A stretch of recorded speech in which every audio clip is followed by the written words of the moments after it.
the cost of preference shares. The Excel application of it. Let me tell you. There are two types in which the cost can be interpreted for particularly for the preference shares.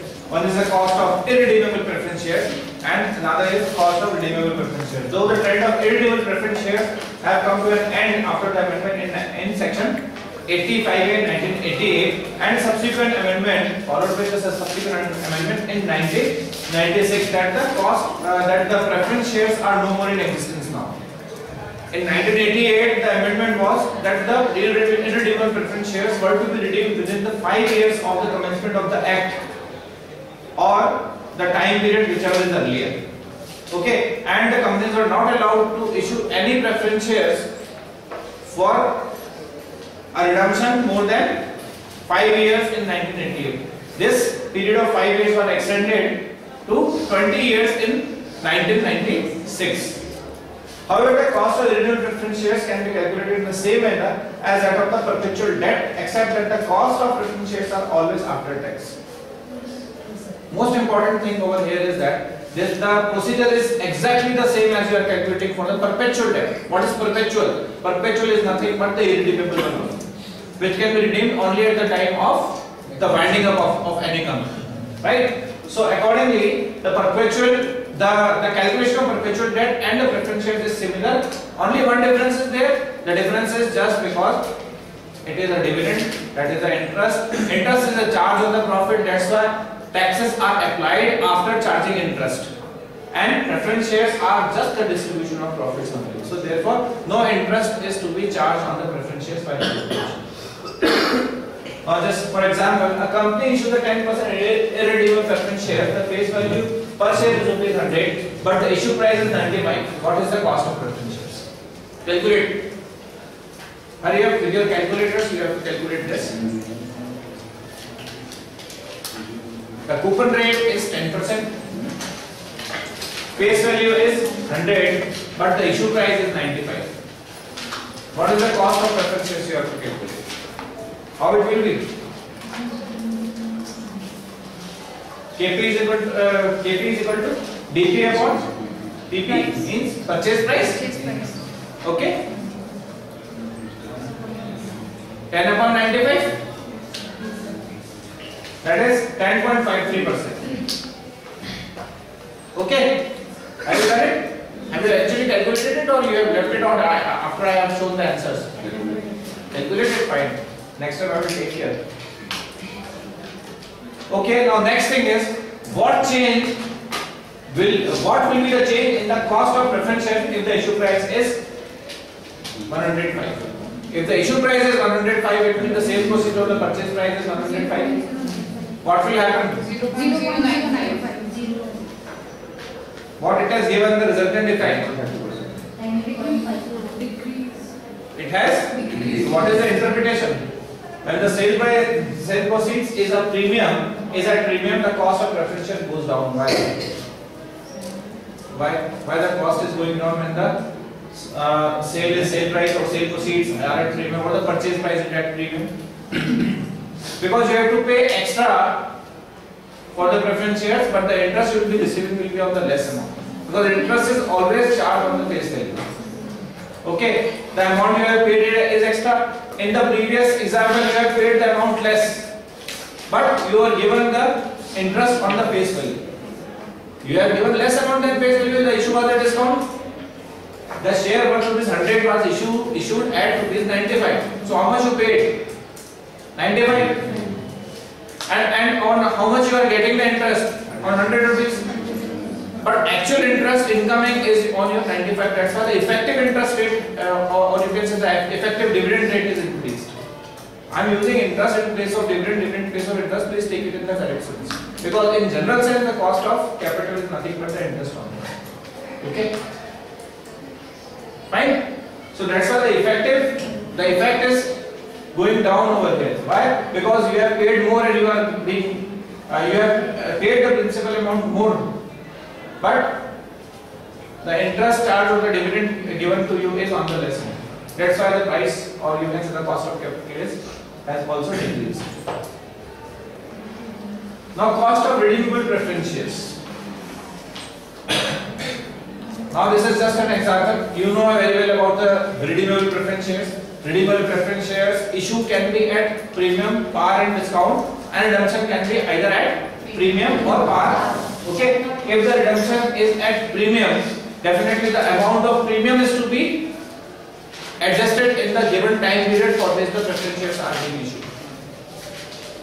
Okay, and accordingly it will give an effect to the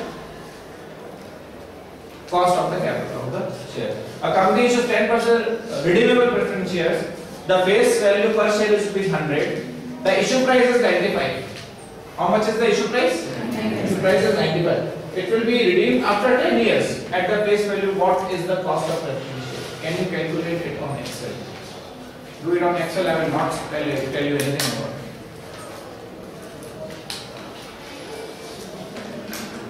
Just a hint I am giving you.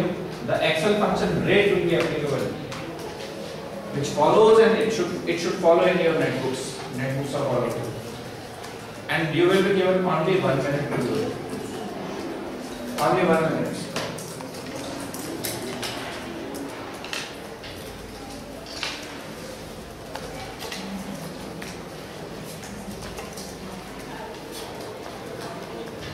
And let me see who says in Excel first.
What is the answer? 1%. Do it again. See.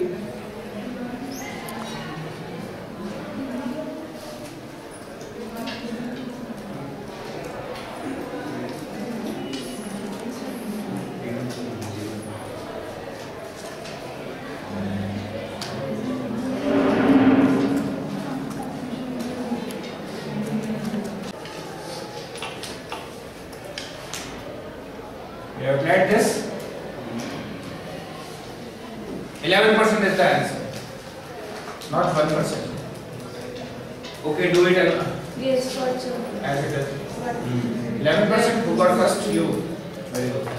After seeing or you are doing? नहीं आता because I've not put the minus and that's why my answer isn't coming. Okay. Minus has to be applied because if you are taking futurely, presently, accordingly, you have to adjust minus signs. Yes, that was the mistake. That's great. What about others? Everyone has done it? Still doing? Please be fast. If you are not at all fast in Excel, then use of Excel is just useless, okay? Because otherwise, you can manually do it. This was just a function of time value of money which you have studied in the previous sessions.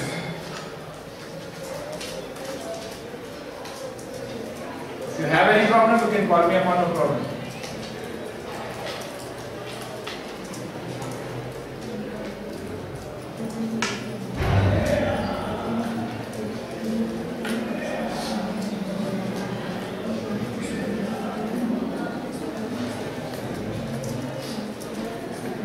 NPAR is the number of years of maturity. That's why NPAR is before.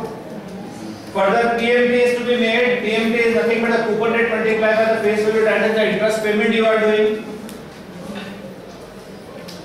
Present value is your 95. 95 is the present value because you have paid rupees 95 for it. FV future value is nothing but B3. B3 is the face value which will, because redemption is at par, and type is 0 because interest or dividend payment is to be done at the end of the year. Fine. So this is all about. So here you are getting 11%. Right?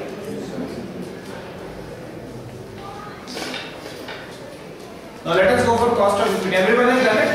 Still doing?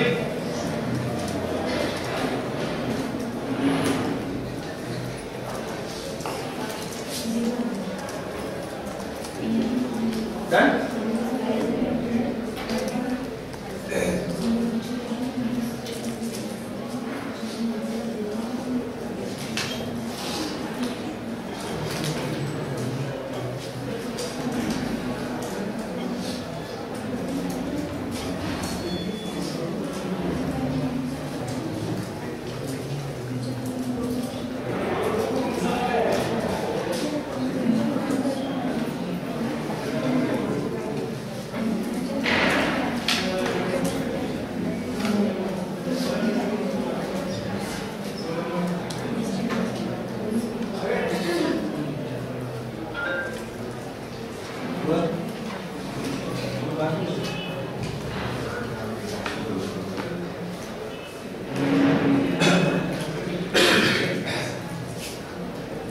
Fine, done everyone? So why? Yeah. Why do you put minus sign in present value instead of future value? I have told you that at least one should be minus. What thing you are using rate? Each one should be minus, but the answer is going to be different if we put negative sign in. No. That depends on that what you are calculating, how you are applying it. What is present value now? 94 rupees. 95, whatever. 95 rupees. 95 is as been paid by you. See, when we are using the formulas for the what we call is time value of money. It is most of the personal finance. So you have paid 95. How much you have paid? What is the outflow you see? Present value or the future value? What is the outflow?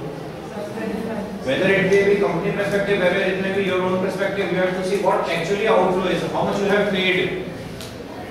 95. How much you will be getting? 100. If you will put minus sign in place of 100, it will be something like that. You will be paying 100 after a certain time.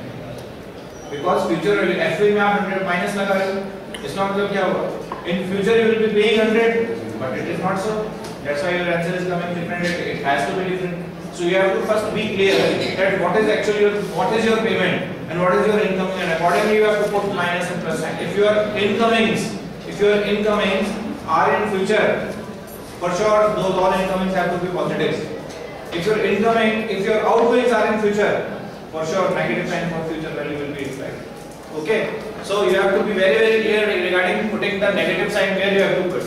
Negative sign signifies the payment. That's what we are paying. So anything which you are paying must be negative. It's very simple. Okay, don't get confused. Even I'm sure you are not at all well versed with the formulas which you